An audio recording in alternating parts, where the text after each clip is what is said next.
Ele te dará a força que precisares. Louvado seja nosso Senhor Jesus Cristo, para sempre seja louvado. Meus caríssimos irmãos e irmãs, caríssimos filhos na fé, que quem vos fala é o Padre Adriano Bolognani.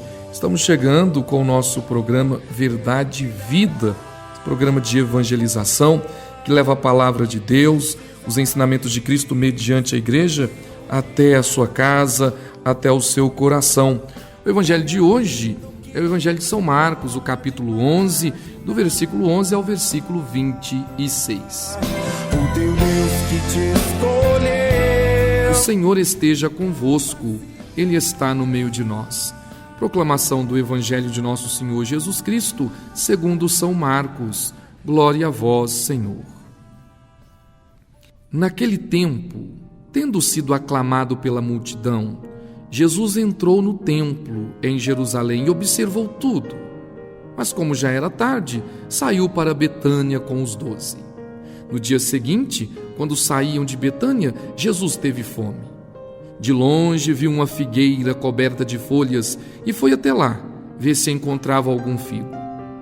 Quando chegou perto, encontrou somente folhas, pois não era tempo de figos. Então Jesus disse à figueira: que ninguém mais coma de teus frutos. E os discípulos escutaram o que ele disse. Chegaram a Jerusalém.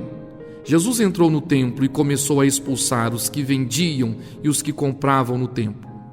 Derrubou as mesas dos cambistas e as cadeiras dos vendedores de pombas. Ele não deixava ninguém carregar nada através do templo e ensinava o povo dizendo: não está escrito, minha casa será chamada casa de oração para todos os povos? No entanto, vós fizeste dela uma toca de ladrões. Os sumos sacerdotes e os mestres da lei ouviram isso e começaram a procurar uma maneira de o matar. Mas tinham medo de Jesus, porque a multidão estava maravilhada com o ensinamento dele. Ao entardecer, Jesus e os discípulos saíram da cidade. Na manhã seguinte, quando passavam, Jesus e os discípulos viram que a figueira tinha secado até a raiz. Pedro lembrou-se e disse a Jesus: olha, mestre, a figueira que amaldiçoaste secou. Jesus lhes disse: tende fé em Deus. Em verdade vos digo, se alguém disser a esta montanha, levanta-te e atira-te no mar, e não duvidar no teu coração, mas acreditar que isso vai acontecer, assim acontecerá. Por isso vos digo, tudo o que pedirdes na oração, acreditai que já o recebestes, e assim será. Quando estiverdes rezando, perdoai tudo o que tiverdes contra alguém, para que vosso Pai que está nos céus também perdoe os vossos pecados. Palavra da salvação, glória a vós, Senhor.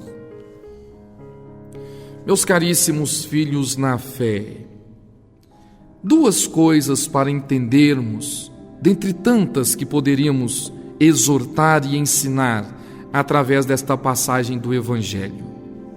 A figueira que Jesus amaldiçoou, a figueira da qual Jesus falou, porque ele estava com fome e queria o fruto. E vocês sabem que a fome de Deus é a minha santidade, é a minha fidelidade, é a minha obediência, é a minha vida na oração. A fome de Deus é a salvação de cada um de nós, é a conversão de cada um de nós. Então Jesus tinha fome, sede da conversão daquele povo. A figueira é o povo de Deus. A figueira, assim como a vinha, é o povo de Israel. O fruto desta figueira é a santidade, é a adoração ao Deus verdadeiro.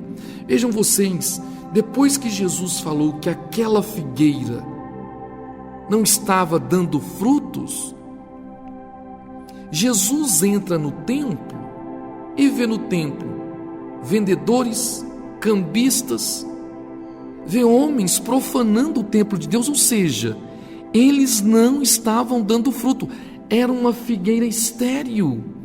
Eles estavam fazendo da casa do Pai uma casa de comércio, uma casa onde servia para levar os outros ao pecado, à mentira, à falsidade, à hipocrisia. Por isso, eles eram figueiras que não davam frutos. E uma figueira que não dá fruto, ela só serve para secar e ser jogada ao fogo. Por isso Jesus pede a Pedro e aos apóstolos uma vida na oração, porque para me manter ou para nos manter na figueira verdadeira, para nos manter na videira verdadeira, que é o Cristo, nós precisamos de oração. Por isso sim os frutos vão aparecer, porque senão, filhos, nós seremos esta figueira infrutífera e também iremos profanar o templo de Deus, iremos profanar as coisas sagradas, iremos fazer da Igreja de Jesus Cristo uma casa de comércio, iremos fazer do corpo e sangue de Cristo uma barganha com os outros, uma troca com os outros. Vamos começar a vender sacramentos, vamos começar a vender pedaço no céu, vamos começar a vender bênçãos, vender prosperidade. Somos figueiras, mas somos figueiras para dar fruto, assim como Jesus nos chama de ramos. Somos ramos da vinha que é Ele. Por isso, com muita oração, com muita adoração, o que pedir a Deus, iremos receber. Mas o que pedir a Deus para a nossa santidade, o que pedir a Deus para a nossa conversão, o que pedir a Deus para a conversão dos irmãos e irmãs. Louvado seja nosso Senhor Jesus Cristo, para sempre seja louvado. Não tenha medo, você também faz parte desta comunhão. Alma de Cristo, santificai-me, corpo de Cristo, salvai-me, sangue de Cristo, inebriai-me, água do lado de Cristo, lavai-me, paixão de Cristo, confortai-me. Ó bom Jesus, ouvi-me, dentro de vossas chagas, escondei-me. Não permitais que eu me separe de vós. Do espírito maligno defendei-me, na hora da morte chamai-me, e mandai-me ir para vós, para que com os vossos santos vos louve por todos os séculos dos séculos. Amém. Ave Maria, cheia de graça, o Senhor é convosco. Bendita sois vós entre as mulheres, e bendito é o fruto do vosso ventre, Jesus. Santa Maria, Mãe de Deus, rogai por nós, pecadores, agora e na hora de nossa morte. Amém. Ó Maria concebida sem pecado, rogai por nós que recorremos a vós. O Senhor esteja convosco, Ele está no meio de nós. Pela intercessão da Santíssima Virgem Maria, Mãe de Deus e nossa Mãe, Nossa Senhora da Piedade, abençoe-vos o Deus Todo-Poderoso, o Pai, o Filho e o Espírito Santo. Amém. Igreja, viva intensamente o que Jesus